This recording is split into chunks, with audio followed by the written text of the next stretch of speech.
أعوذ بالله من الشيطان الرجيم.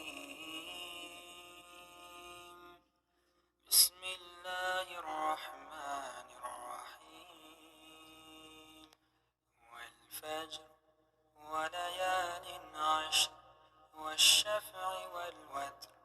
والليل إذا يسر هل في ذلك قسم لذي حجر ألم تر كيف فعل ربك بعاد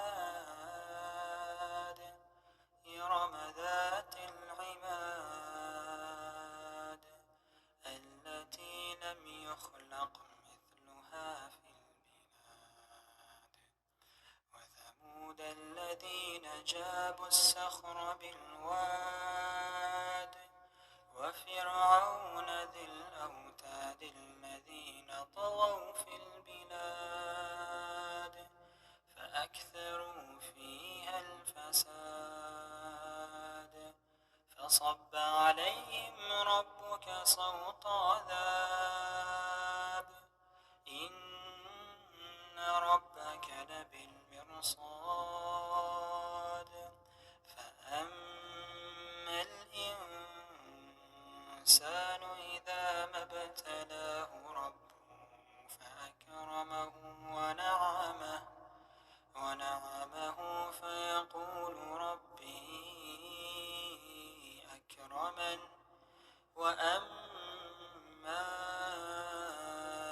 إذا ما ابتلاه فقدر عليه رزقه فيقول ربي أهانن كلا بل لا تكرمون اليتيم ولا تحاضون على طعام المسكين وتأكلون التراث أكلا لما